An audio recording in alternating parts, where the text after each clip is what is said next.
Olá, uma boa tarde e noite na paz de Jesus. Eu continuo me chamando Armando. Nós estamos encerrando a nossa série. Nosso cartaz aqui ficou tão lindo, né? Vocês poderiam aplaudir o pessoal da produção? Macarra, Elaine, a turma lá do House Mix, lá de cima. Eles fazem essas obras de arte aqui que eu vou dizer, é muito lindo. Aí eu quero convidar você a mudar de posição um pouquinho, vamos ficar em pé, fazer a leitura de Filemon. 25 versículos, vamos recapitular um pouquinho e vamos mergulhar no final dessa epístola que fala sobre perdão, mas a palavra perdão nem aparece. Fala sobre reconciliação, a palavra reconciliação nem aparece, porque a história fala por si mesma. Então, muito importante aí. Como disse, o tema para 22 tem sido relacionamento. Nós não só sofremos nesses últimos 2 anos de pandemia, mas a nossa igreja como um todo sofreu também. Estávamos dispersos. Nossos grupos de relacionamento, alguns sobreviveram, outros se desmancharam. Alguns crentes em Cristo Jesus tiveram a sua fé testada e uns foram provados, aprovados, outros nem tanto. Então a gente agora retoma 2022 com essa temática de relacionamento. Falamos sobre resoluções logo no começo do ano e agora mergulhamos nesse livro, nessa epístola, nessa carta de 25 versículos. Carta do apóstolo Paulo a Filemon. Carta que trata de alguém que era filho na fé do apóstolo Paulo, Filemon. Provavelmente vivia em Colossos, que é uma cidade da atual Turquia. E ele, como apóstolo, escreve a Filemon, porque ele teve a oportunidade de, estando em Roma, bem distante da Turquia, porque para chegar a Roma, você tem que passar pela Grécia, pela Macedônia, para chegar até onde Paulo estava, na atual Itália, na cidade de Roma, como nós conhecemos hoje. Então Paulo escreve a Filemon, que era o seu filho na fé, para falar de Onésimo, um escravo de Filemon, que tinha um GR em Colossos, e eu já disse isso no nosso sábado aqui com os líderes, que a igreja primitiva não conhecia esse ajuntamento público até o 3º século da nossa era, quando Constantino cristianiza o império, torna o império romano em um império cristão. Num certo sentido, poderia parecer algo bom, mas nem tanto, porque as pessoas agora, para ganhar benesses do governo, se transformavam em cristãos mesmo sem convicção, e era muito bom, né? O governo estava ao nosso favor. Difícil era ser cristão no 1º século, quando os cristãos eram perseguidos pelo Império Romano e por imperadores como Nero, Vespasiano e tantos outros.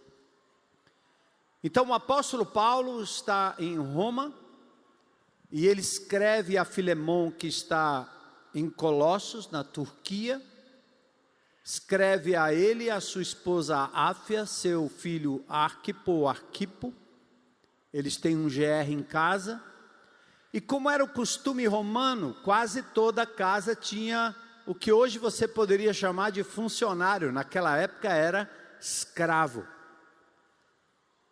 A população de Roma naquela época era composta de 30% de escravos, que serviam nos mais diversos ambientes e serviços. Quando eles serviam em casa, eram chamados de servos. E os escravos à época não eram como os escravos que nós entendemos e conhecemos aqui. A cidade de Redenção é um testemunho vivo de como o Ceará foi protagonista na libertação dos escravos, escravos esses que vinham nos navios negreiros da África, trazido pelos portugueses. Então, quando a gente pensa em escravo, a gente pensa na população afrodescendente, os negros, dos navios negreiros. Em Roma não era assim, porque os romanos conquistavam povos anglo-saxônicos, povos que eram brancos na sua origem, e muitos até, eu diria, de nobre descendência. Mas quando Roma conquistava, eles transformavam os inimigos em escravos. Então, Onésimo era um escravo de Filemão. Filemão tinha o direito sobre a vida dele. Provavelmente ele foi comprado num mercado de escravos. Mas Onésimo comete um delito contra o seu senhor, Filemão, e é provavelmente roubo. E ele, ao ser flagrado, ele tem que correr e fugir, porque senão ele poderia perder a sua própria vida. E ele vai para bem longe. Ele sai de Colossos, na atual Turquia, cujo presidente é o senhor Erdogan, e tem Ankara como a capital, Istambul é a cidade principal, e Onésimo tem que fugir, e ele foge para Roma. Agora, como ele encontrou Paulo lá, ninguém sabe. Provavelmente ele meteu a mão em alguma coisa e foi preso, e foi parar perto de Paulo, preso. E aí Paulo encontra aquele homem delituoso, né, tendo cometido um delito, e aí conduz ele a Cristo e descobre de onde ele veio, e começa toda essa linda história de reparação, de voltar atrás, de pagar aquilo que era devido ao seu patrão. A restauração em Cristo Jesus nos faz viver isso, reparar danos, pedir perdão, reconciliação. E assim foi a história de Onésimo, que por fim acaba sendo o mensageiro da carta que Paulo escreve na prisão. Agora aqui interessante, né, nas primeiras lições desse livro, eu quero só recapitular algumas que vêm ao meu coração, e que eu, como um aprendiz da palavra de Deus, antes de pregar para vocês, essas palavras têm que fazer sentido na minha vida e no meu coração. É assim que o pregador faz. Ele não estuda para pregar, estuda para si mesmo, para aplicar a sua vida, e fala daquilo que impactou o seu coração. É assim. A primeira coisa que eu vi na epístola, logo na abertura, é o grande apóstolo Paulo, que esteve com Jesus, que viu Jesus, que foi comissionado por Jesus. Esse apóstolo, ao escrever a Filemão, ele não usa seu título, ele diz simplesmente: eu sou Paulo. Oi, meu nome é Paulo. Ele não se apresenta com o título. Ele não diz que é doutor, ele não diz que é diácono, ele não diz que é presbítero, ele não diz que é bispo, ele não diz que é apóstolo, ele não diz que é arcebispo, ele não diz que é nada disso.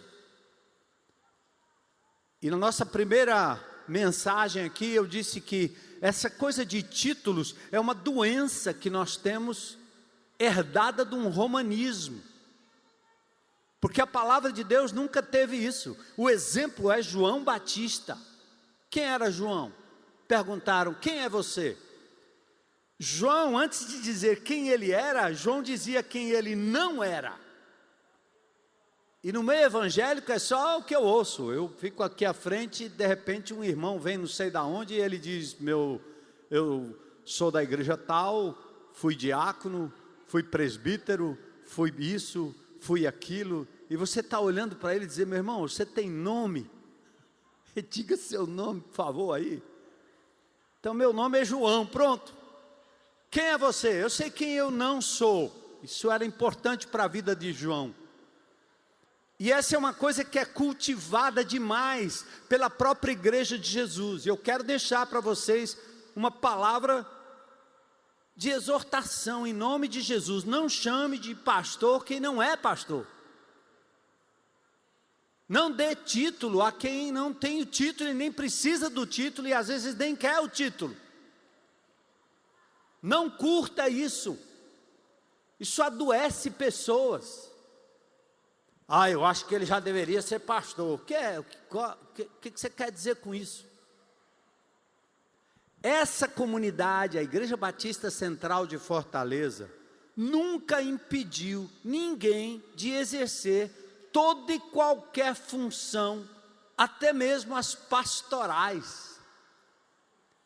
Essa igreja compreende que em cada grupo de relacionamento tem o que tem o dom de mestre, tem o que tem o dom de pastor, tem o que tem o dom de exortação, o que tem o dom de servir, o que tem o dom de misericórdia. Por que é que nós temos que dar títulos? Eu não sou pastor, eu estou pastor. Essa é minha função na IBC. Eu não carrego título. Vocês nunca vão me ver com uma carteirinha com PR na frente. Nunca deixei esse tipo de modelo para vocês aqui, nunca.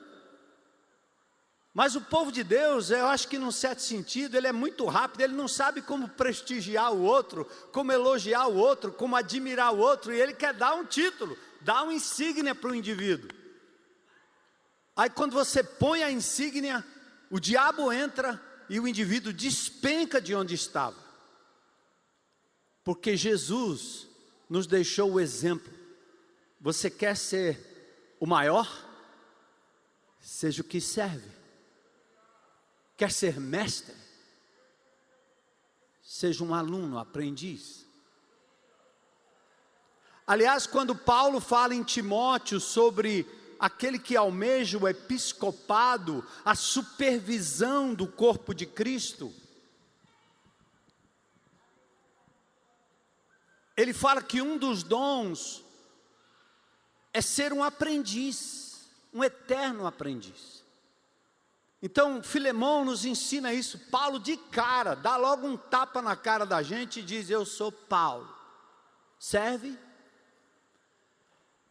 Então, irmãos, sabe por quê? Quando você faz isso, você não exalta os ungidos, você exalta o povo de Deus.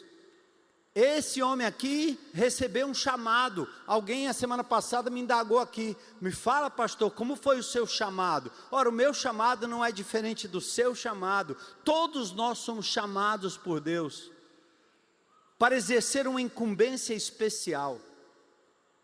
É fato e é certo que igreja não vive sem uma liderança, e essa liderança é distinguida na Bíblia, mas não pelo título, mas pela responsabilidade de carregar sobre si, nos ombros, a responsabilidade de conduzir um rebanho, um grupo de pessoas, com a vida, com a palavra e com a integridade, que sabe quem é que sustenta? Só Jesus. Não é mérito, nem meu, nem do Alcimor, nem do Zé Edson. E isso ajuda a gente a desmistificar. Está combinado, irmãos? Olhe para mim, que eu sou um pecador sujeito aos mesmos pecados dos piores pastores e apóstolos que vocês já viram aí no planeta. Você está escandalizado que havia um pastor dando um mau testemunho? Não acredito, ele é um pastor e fez isso. Eu acredito, porque se não fosse a graça de Jesus, eu faria a mesma coisa. Ou vocês não acreditam? Não, acho que o pastor Armando não faria. Faria sim. Estou me colocando aqui vulnerável como um ser humano, como o apóstolo Paulo se colocou para aquela igreja dizendo: eu sou Paulo. Aliás, tem hora que ele diz assim: eu sou o pior dos pecadores. Pior. poderia ser chamado apóstolo. Eu vou exemplificar até a função da posição. Eu tenho responsabilidade diante de Deus sobre esse rebanho. Eu vou dar contas ao meu Deus. Mas quando eu ando por aí, alguém de outra igreja me chama de pastor, eu tomo um susto. É como se eu tivesse no casamento filhos, e aí eu andasse no meio da rua e um bocado de gente me chamando de pai. Eu disse, opa, peraí, não. Toma que o filho é teu. Então as pessoas falam por respeito às vezes, né? Ah, o pastor Armando Bispo, aí me chama o pastor. Para com isso. Meu nome é Armando. Desculpa aí. Aqui eu sou um cidadão, por isso que eu posso falar como cidadão, eu posso agir como cidadão, eu posso viver como cidadão. Meu nome é Armando. Não eleve a expectativa. Paulo mostrou a Filemão e aos que leem essa palavra que ele era simplesmente Paulo. Lição número 1. Lição número 2, lá do início. Paulo estava preso. Por que ele estava preso? Porque ele pregou o evangelho, os judeus andavam atrás dele para contradizê-lo. Ele foi levado ao tribunal, senão já teria sido morto pelos judeus. Ele estava sendo julgado por Roma, mas sabe o que ele disse? Eu sou um prisioneiro, não de Nero, não de Vespasiano, não de Domiciano, eu sou um prisioneiro de Jesus. Essa coisa não tem muito amém, porque demora você processar. O que é que eu estou dizendo? Não, vou ficar tranquilo, eu explico depois, né? Depois vocês falam amém. O que é que eu estou dizendo? Qualquer que seja o sufoco, a circunstância, a adversidade, a dificuldade na sua vida, entenda, existe uma coisa na palavra de Deus, de Gênesis e Apocalipse, é que Deus está no absoluto controle de todas as coisas. E o diabo está na coleira de Deus. Está passando por perrengue? Deus está no controle. Amém? Então Filemão diz o quê? Paulo diz o quê? Eu sou um prisioneiro de Jesus. Lembra de José? Os irmãos tentaram matá-lo. Os irmãos venderam-no. Ele passou sufoco, foi para o Egito, longe da sua família, longe do seu pai. Ele diz, o que vocês intentaram de mal contra mim, Deus transformou em bem. Você acredita nisso? Romanos 8, 28, todas as coisas, o quê? Cooperam para o bem daqueles que amam a Deus. Paulo, prisioneiro de Jesus Cristo. Lindo, né? Lindo isso. Paulo fala a Filemão sobre Onésimo, e ao confrontar Onésimo com a palavra de Deus, ele diz, Onésimo, você tem que voltar lá e resolver. Aprendemos isso domingo passado. Restitui, como Zaqueu, o publicano. Se eu fraudei alguém, eu devolvo quadruplicado. Volta lá, resolve. Ao final vocês vão ver que Paulo empenha o seu próprio dinheiro, porque Onésimo talvez não tivesse condições financeiras para pagar, e Paulo está dizendo, eu empenho aqui, mas a dívida tem que ser paga. Volta, resolve.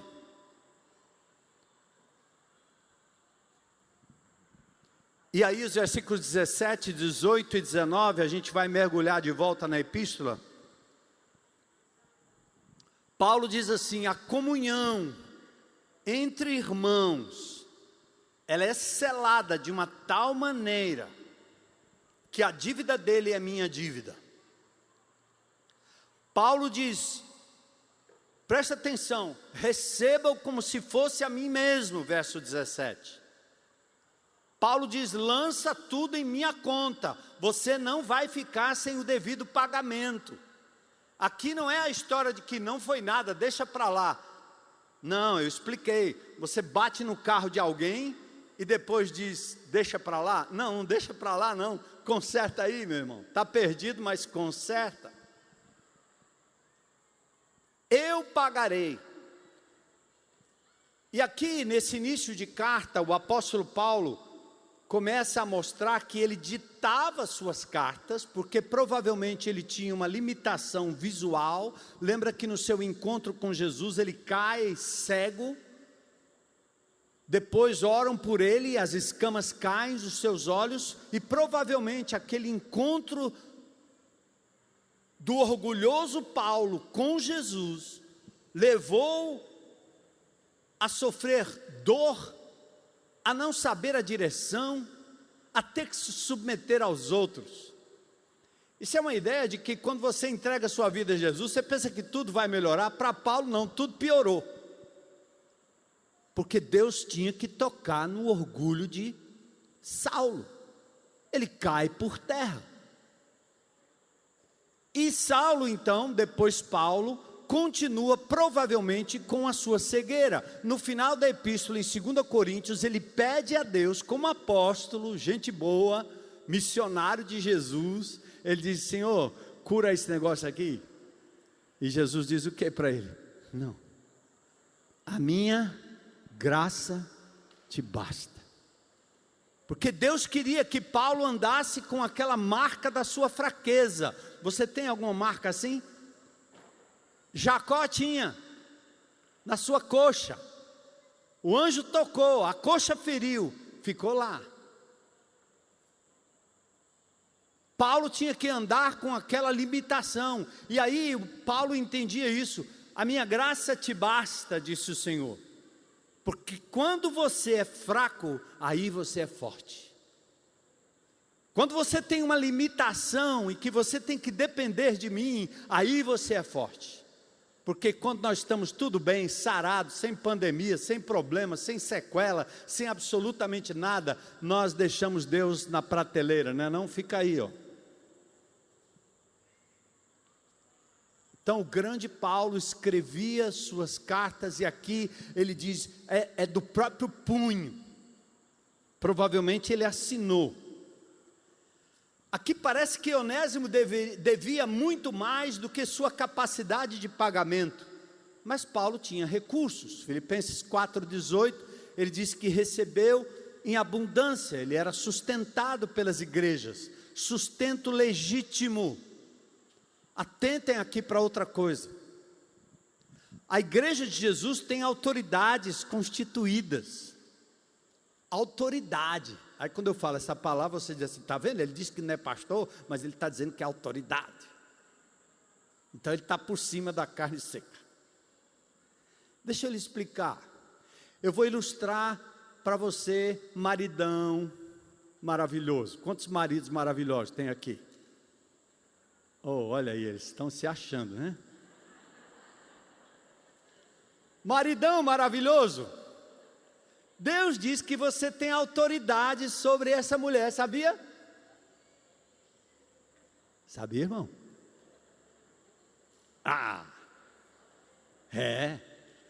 Qual é a definição de autoridade no mundo? Autoridade é o cara que pede para lavar a cueca, passar a roupa, fazer o café, a comida. Você pensa que a autoridade no mundo é assim. Eu fui do exército, tinha minhas insígnias, e eu comandava uma companhia. Quando eu comandava a companhia, todos eles me obedeciam. Eu tinha autoridade, eles faziam o que eu queria. Jesus disse, aqui não é assim. O maior seja aquele que vos serve.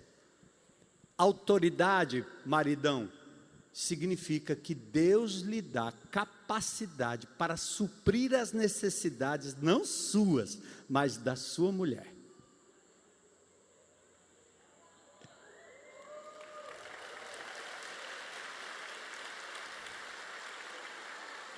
Ai, lascou. É por isso que quando eu vou às vezes em encontros de pastores, ou então estou no meio do povo, você quer saber como é que o pastor, se ele é gente boa ou não, olha para a mulher dele. Olha como ela está. Olha o estado dela.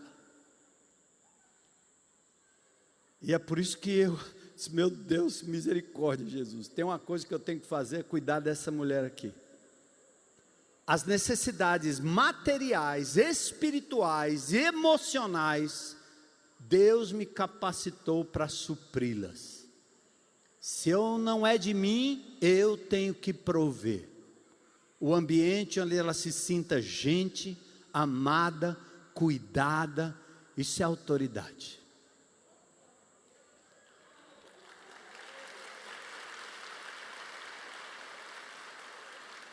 As feministas acharam que o negócio era parada dura, né? Eu não concordo. Quem é que não concorda aí? Faz só assim. Mas é o que a Bíblia diz. E se submeter a alguém que exerce autoridade, como Jesus exerceu, ele é autoridade sobre a minha vida e a sua vida, mas ele deu a sua própria vida por mim e por você. Isso é autoridade. Então, uma igreja evangélica, ela tem autoridades constituídas por Deus, consagradas por Deus.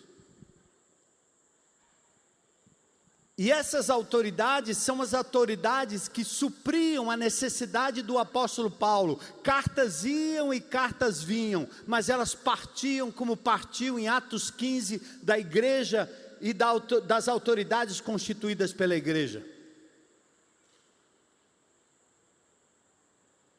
Então atentem, Paulo tinha condições de ajudar Onésimo,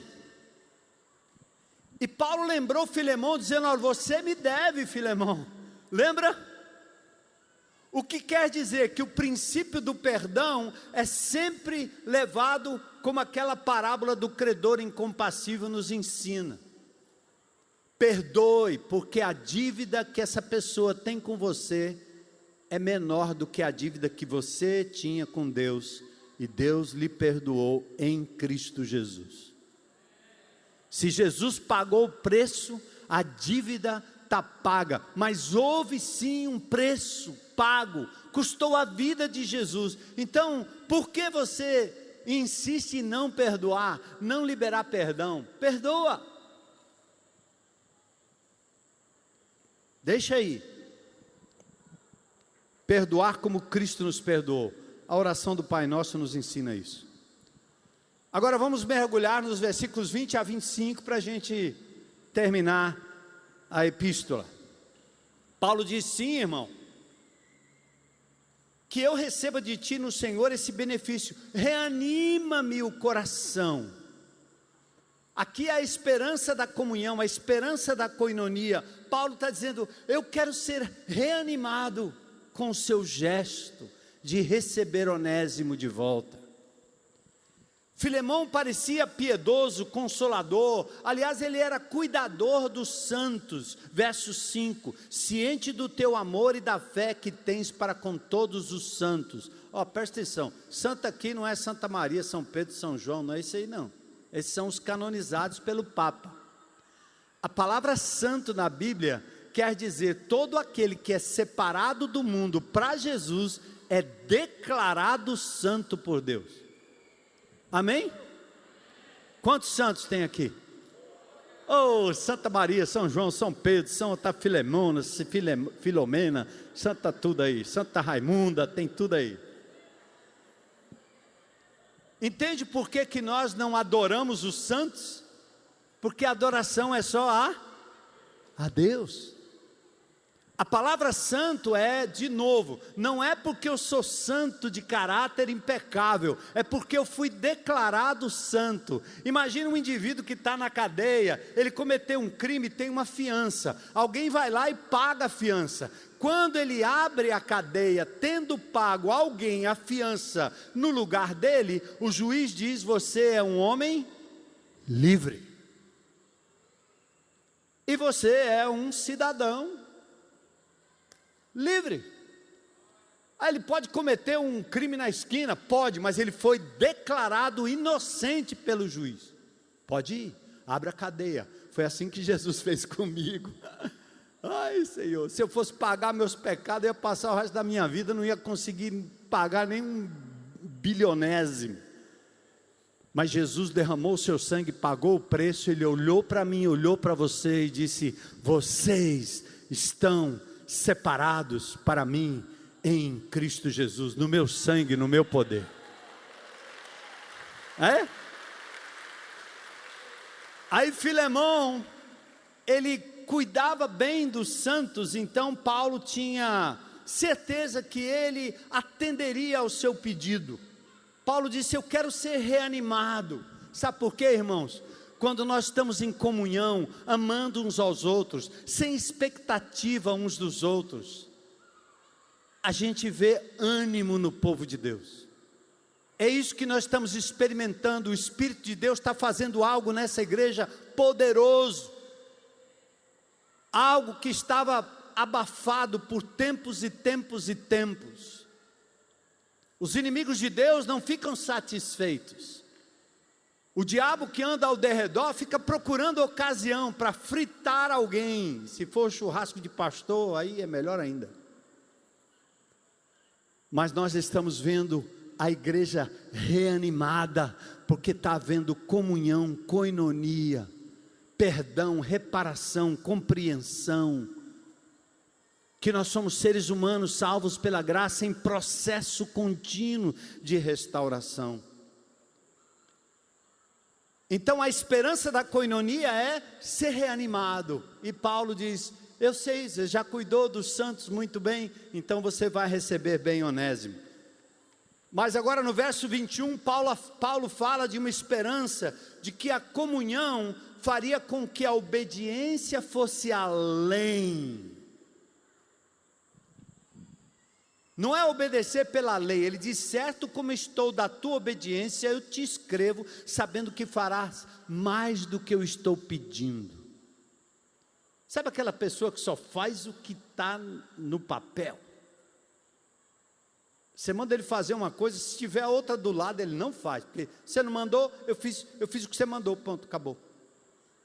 Puxa, cara, você não viu que isso aqui estava fora do lugar? Por que não pegou? Lava a louça, o chão sujo. Ele lava a louça e o chão estava sujo. Mas você não mandou?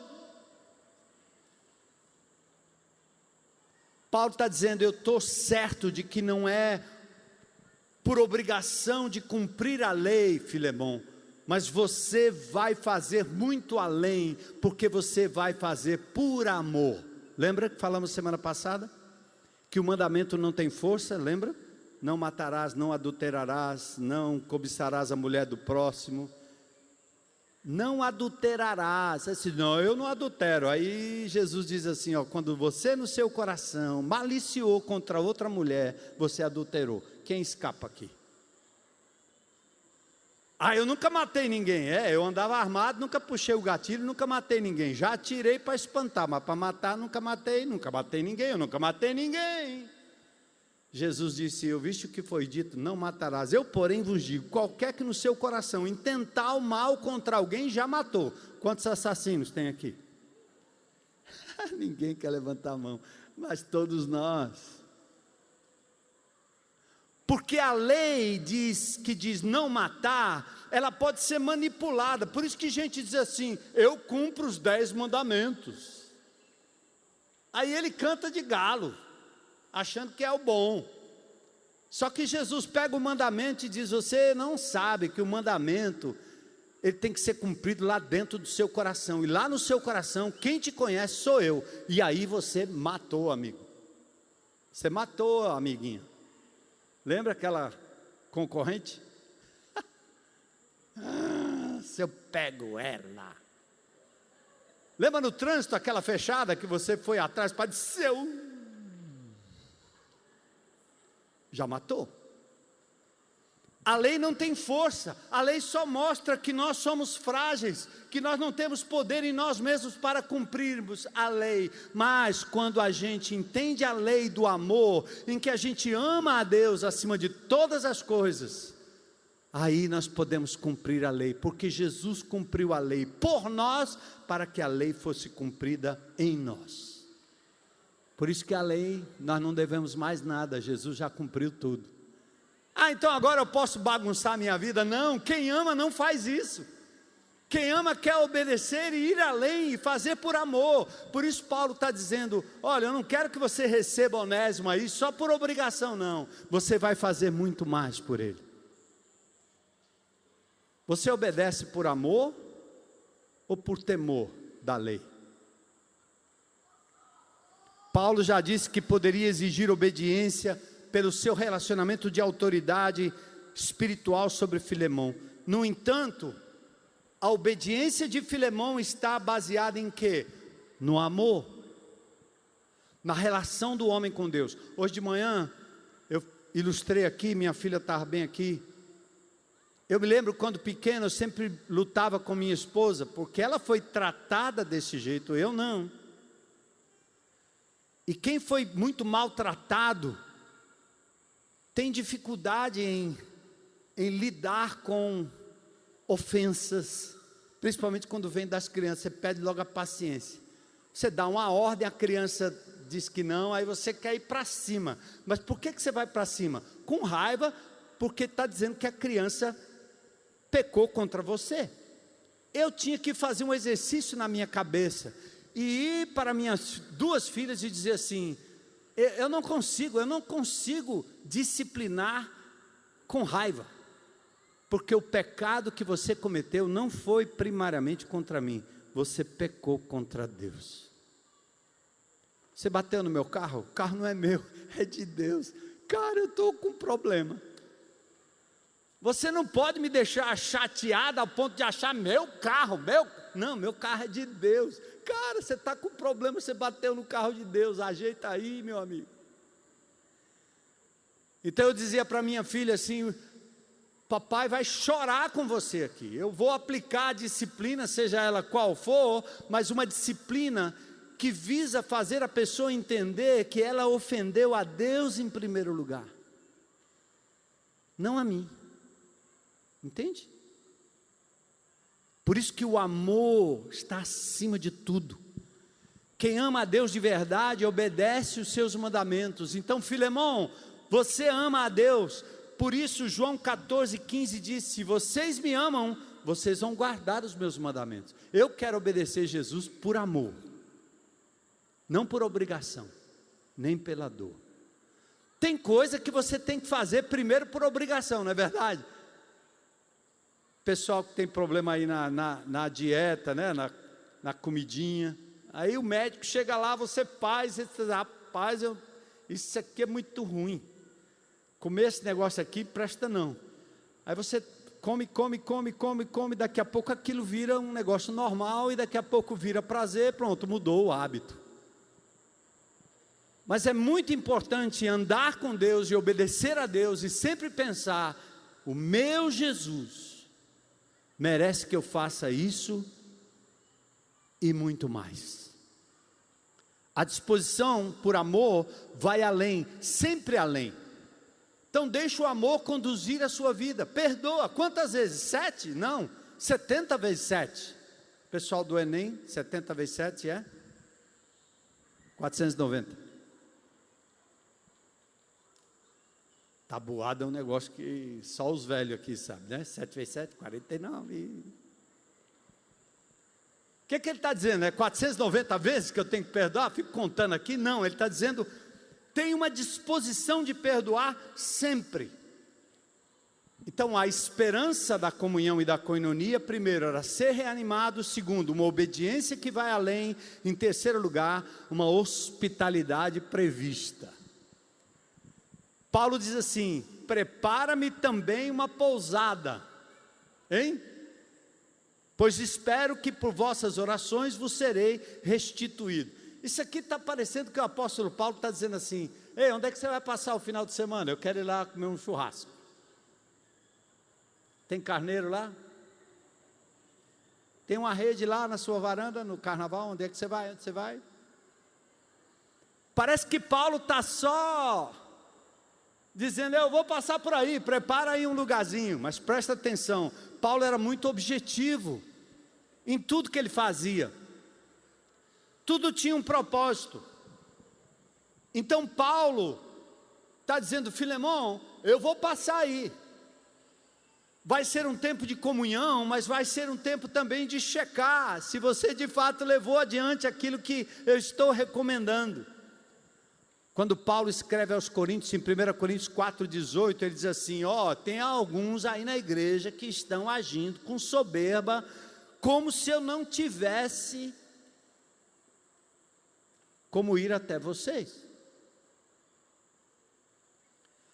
Em 1 Coríntios 4,21, ele diz assim: eu vou a vós outros com vara ou com amor? Ixi, preparam uma pousada aí para mim. Paulo está dizendo, ou eu vou chegar aí, ou com vara ou com amor. O que ele está dizendo? Eu vou aí, ou puxo a sua orelha, ou te dou um abraço, ou faço as duas coisas. Porque esse é outro problema que nós temos na nossa convivência e na nossa comunhão.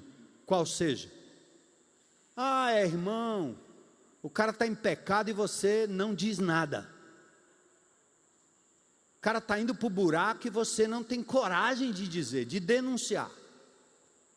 Porque eu vou na sua casa, porque você me convidou na sua casa, eu calo a boca vendo você pecando e errando. Meu irmão, eu vou lá comer o carneirinho, mas nós temos que conversar. Sabe por quê? Quando a gente não faz assim, quem padece é o corpo de Cristo, é o nome de Cristo. Vamos deixar de covardia.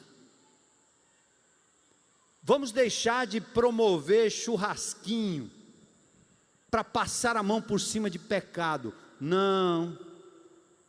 Aliás, Paulo disse que aquele irmão impenitente, eles não deveriam nem sentar na mesa e nem comer com as pessoas da igreja. O que ele está dizendo? Que não é para receber? É para receber sim, mas ele está dizendo, eu vou com vara ou vou com amor?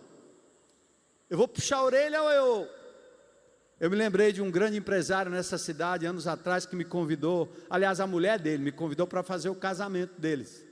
Eu fui muito bem recebido, pense, num cobertura, um apartamento, eu não me lembro se era cobertura não, mas era um negócio muito chique. Eu entrei lá, a mulher veio, conversou comigo, ele passou, serviram comida. Aí ela disse assim, pastor, nós te chamamos, sabemos que o senhor é um homem de influência aí na cidade, mas nós queríamos que o senhor fizesse o meu casamento. Eu disse, E você, é solteiro? Eu sou solteiro. E ele? Casado, né? Casado. Cadê a mulher dele? Ele deixou porque não sei o quê, separou, por qual motivo? Aí quando eu soube, eu disse, eu não faço o casamento de vocês. Porque eu vou constituir uma união adúltera. Cadê a primeira mulher? O que é que você fez com ela? O cara passou lá, ele se levantou da cadeira e disse assim, eu não falei para você que esse pastor aí não ia fazer?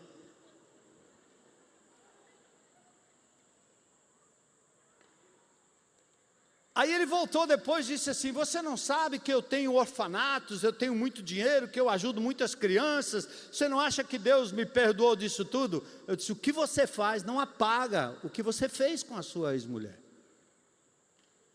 Essa aqui é uma outra que entrou na história, cadê a mulher? Aí disse, quanto o senhor quer para fazer o casamento? Aí eu disse, eu quero que você abra a porta porque eu vou sair daqui. Você não compra a minha convicção em Cristo Jesus.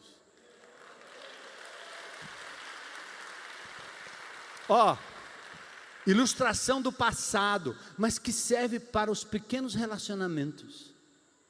Gálatas 6, 1, 2, 3, diz exatamente isso. Se você vê o seu irmão em pecado e você não cuida, você acaba se tornando cúmplice.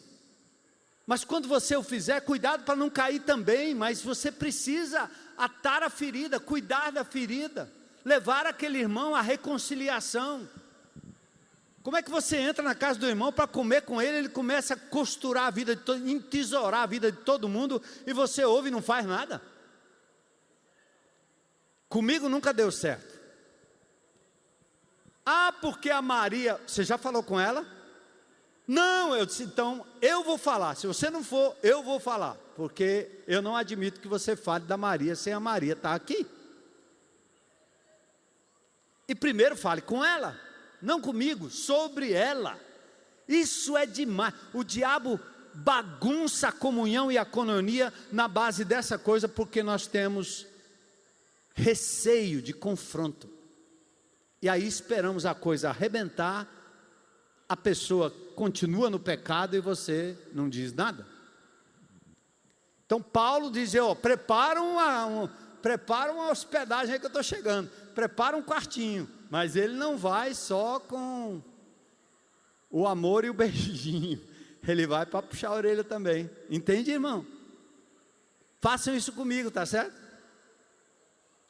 Façam isso comigo, façam uns com os outros. A Filemão, Paulo envia Onésimo, mas também ele se coloca na agenda de visita para confirmar o que aconteceria com Onésimo. Então vamos lá, a esperança da coinonia, ser reanimado, ter uma obediência que vai além, hospitalidade prevista, e olha aqui, por fim, versos 23 e 24, Paulo vai começar a falar dos relacionamentos e das pessoas. Olha aí, saúdam-te Epáfras, prisioneiro comigo, Marcos, Aristarco, Demas, Lucas, meus companheiros. Ai, que lindo isso. A comunhão é novamente destacada pelos relacionamentos estabelecidos entre parceiros de ministério. Epáfras é prisioneiro comigo, ele estava comigo, ele está aqui na luta comigo. Marcos, quem era Marcos? Aquele que no começo do ministério Paulo teve que deixar ele para trás, porque era neófito, não tinha condições de seguir o apóstolo que estava indo adiante, convicto para onde ia. Barnabé, o primo de Marcos, ficou com ele ali alisando o Barnabé, porque Deus faz isso, né? Tem os que seguem adiante e vai deixando para trás, tem os que vêm atrás e vão recolhendo, porque o corpo de Cristo é assim mesmo. Tem gente que vai ficar o resto da vida lá alisando gente. Às vezes o indivíduo crente velho, fazendo parte do GR, do grupo pequeno, do grupo familiar da célula, ele tem o mesmo problema de 50 anos atrás. Monopoliza tudo, porque é a mesma coisa, é o mesmo problema. Tem gente que gosta de parar e ficar lá lidando com o mesmo problema o resto da vida. Suga você até...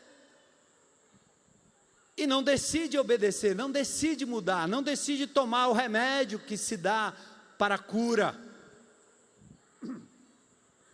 Mas Paulo agora disse, Marcos está comigo.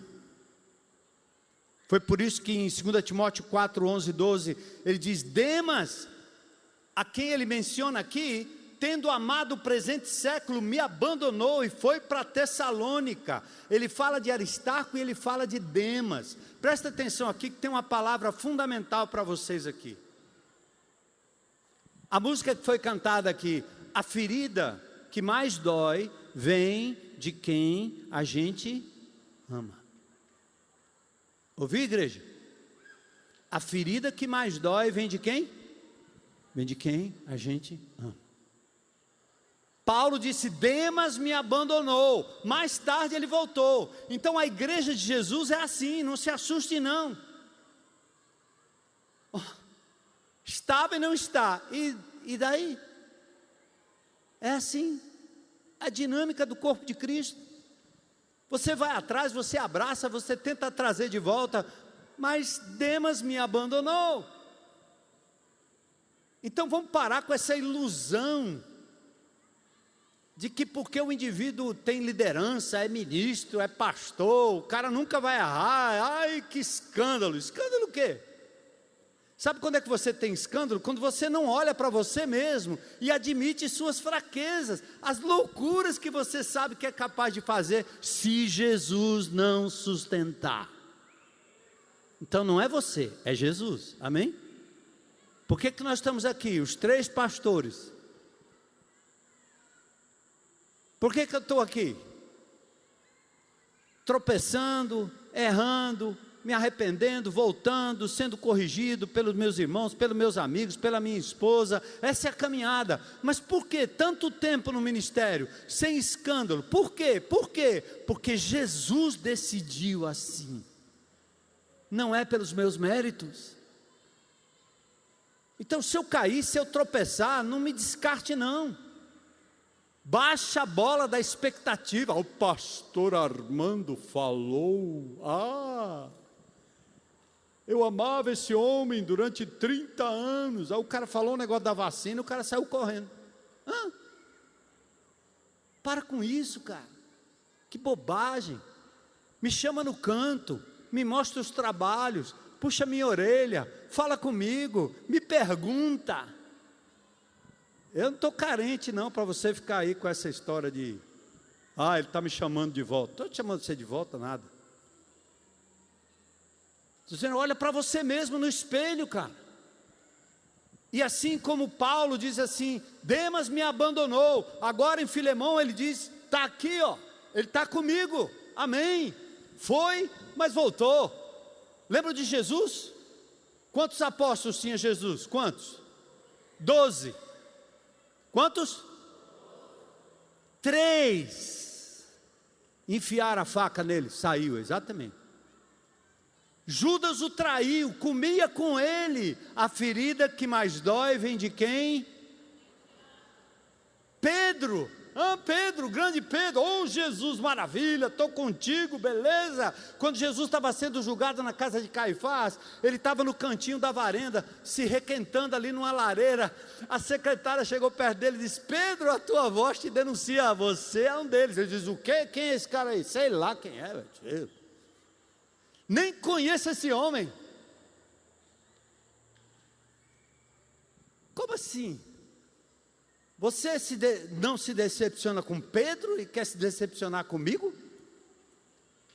Nós não podemos fazer de líderes super-homens, nem super-mulheres. Para com isso. E Tomé, se eu não vir os cravos, eu não vou acreditar. Como? Você andou com Jesus, viu os milagres, viu tudo, e agora você está dizendo que ele não foi morto na cruz do Calvário, ele não ressuscitou, não é ele, é um fantasma. Espera aí. A ferida que mais dói vem de quem a gente ama. Aí eu quero chamar o Daniel aqui. Tem um pastor, bispo de Antioquia,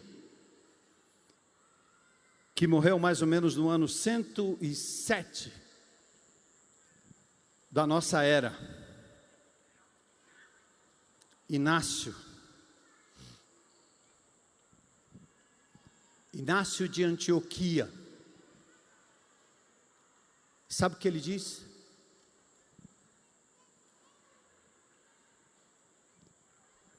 Ele diz que o Onésimo, o escravo fugitivo, que voltou com a cartinha na mão para a casa de Filemão, que foi perdoado, que pagou o preço do seu erro, ele foi levado por Jesus a ser o pastor, o bispo da igreja em Éfeso.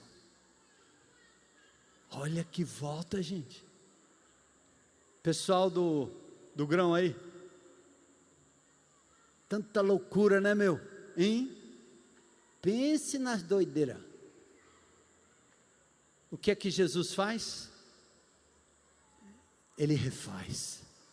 Aquilo que é em parte se torna inteiro de novo. Nós todos somos em parte, anelando sermos inteiros, dependentes da graça de Deus, sem super-homem, sem maquiagem, sem hipocrisia, sem bajulação, sem palavras para enganar. É verdade, é real, é de carne e osso. Pensa, luta, fala, se zanga. É assim.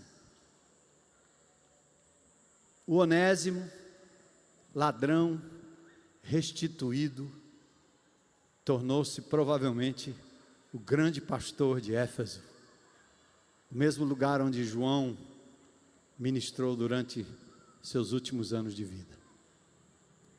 Onésimo quer dizer útil. Aquele que outrora foi inútil, agora é útil. Recebe-o. E a comunhão dos santos é assim, feita de onésimos, de Filemons que tem que perdoar, de Demas que sai correndo depois volta, de Judas que fica preocupado, acho que vai dar umas moedinhas aí, eu resolvo esse problema logo, de Pedro que diz que nem conhece, sei não, a hora que o negócio apertar, eu quero ver quem vai ficar. Ouçam.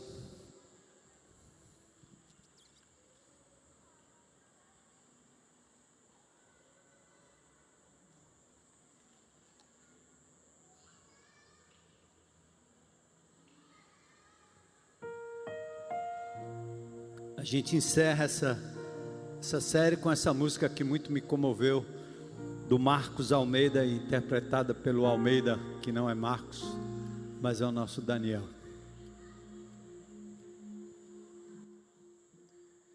Eu tenho em paz, a paz que eu tenho é pouca para mim. Eu quero inteiro, me quero completo, eu quero todo, eu quero a vida inteira em ti.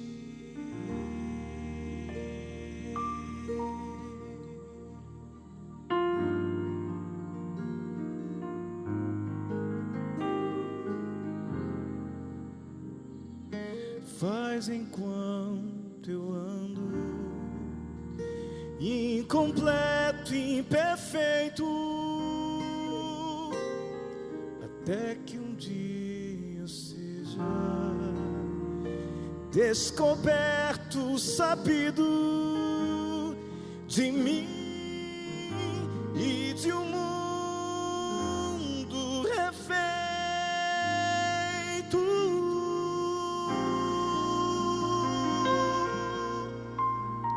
Eu quero a vida inteira, eu quero a vida cheia, eu quero tudo, até perfeito eu estar. Eu quero a vida inteira, eu quero a vida cheia. Eu quero tudo, até perfeito eu estar.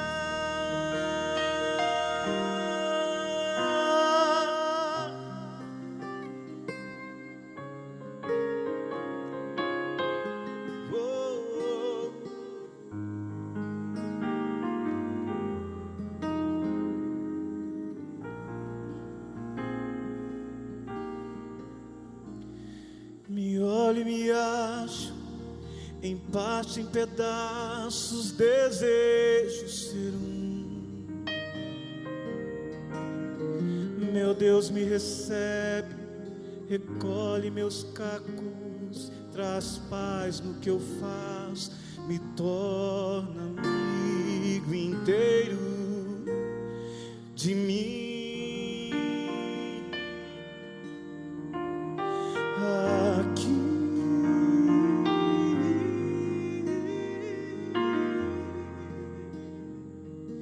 Faz enquanto eu ando incompleto, imperfeito, até que um dia eu seja descoberto, sabido de mim e de um mundo refeito.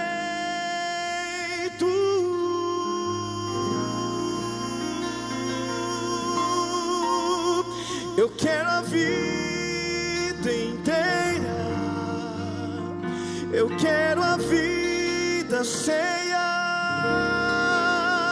eu quero tudo, até perfeito eu estar.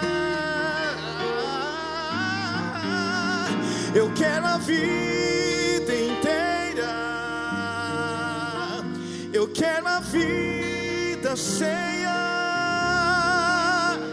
Eu quero tudo, até perfeito eu estar.